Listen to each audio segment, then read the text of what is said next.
quand on porte un bébé, quand on est enceinte, il se passe quelque chose dans le corps. Donc forcément, à partir du moment où il y a un problème, qu'il s'agisse d'un arrêt naturel de grossesse au premier trimestre, d'une IMG ou d'une mort fœtale in utero plus tard, ou même qu'on accouche d'un bébé qui va décéder quelque temps après la naissance, quand on a porté le bébé, il y a quand même quelque chose qui se joue au niveau du corps. C'est-à-dire que déjà, quand on accouche, que le bébé va bien, on sait que c'est pas évident, que le postpartum est loin d'être évident. Mais alors, en plus, quand ça va pas bien et quand on perd son enfant, c'est quand même quelque chose qui est ancré dans notre chair. C'est-à-dire que le corps est encore dans quelque chose de l'après-grossesse, mais sans bébé dans les bras. Le deuil périnatal, c'est aussi ne pas savoir répondre à la question combien vous avez d'enfants ? Effectivement, c'est pas une question qui est simple.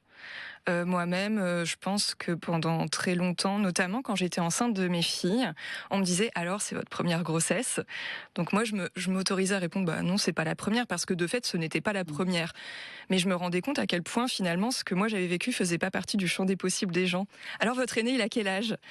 Et là, je me retrouvais, mais à me dire, waouh, je réponds quoi ? Et parfois, je savais pas quoi répondre. Et on peut culpabiliser, se dire, oh mon Dieu, mais je suis même pas capable de dire que j'ai eu un bébé juste avant.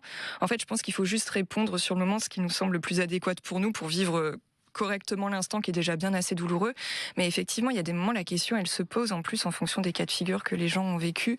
Voilà, c'est pas toujours évident à assumer publiquement parce qu'on est exposé au regard des autres, aux réactions des autres, qui sont parfois pleines d'empathie, mais qui sont parfois aussi très maladroites et qui peuvent par ricochet nous faire mal. Vous avez dit tout à l'heure qu'il y a des inégalités territoriales qui sont énormes dans la prise en charge du deuil périnatal.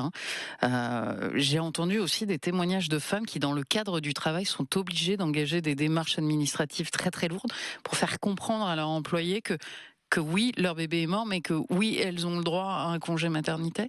Ça existe véritablement ? Oui, j'ai aussi eu des témoignages dans ce sens-là. Alors en France, on a le droit à un congé maternité à partir du moment où on accouche, à partir du terme de 22 semaines d'aménorrhée, donc approximativement 5 mois de grossesse. 4 mois et demi environ, ou si le fœtus fait au moins 500 grammes. Voilà, il y a un petit peu des considérations comme ça. Et déjà, effectivement, il y a des femmes qui doivent se battre pour faire valoir leur droit au congé maternité. Donc ça, c'est effectivement une réalité. Et puis, il y a aussi celles qui doivent se battre parce que même si elles ont accouché, c'est en deçà de 22 semaines d'aménorrhée et il faut un congé maladie. Et là, en fait, c'est un peu à l'appréciation du médecin. Les arrêts naturels de grossesse au premier trimestre, c'est pareil. Parfois, il faut se battre aussi pour que le médecin accepte de donner un arrêt maladie, alors même que, quand même, on vit quelque chose dans son corps. Donc, effectivement, on en est encore à ce stade-là, et c'est pour ça qu'il faut sensibiliser, parce que sensibiliser, c'est pas effrayer les gens, en disant voilà, il peut se passer ça pendant la grossesse. Sensibiliser, c'est pour garantir un meilleur accompagnement de toutes et tous d'un point de vue médical, légal, que le droit soit respecté, en fait.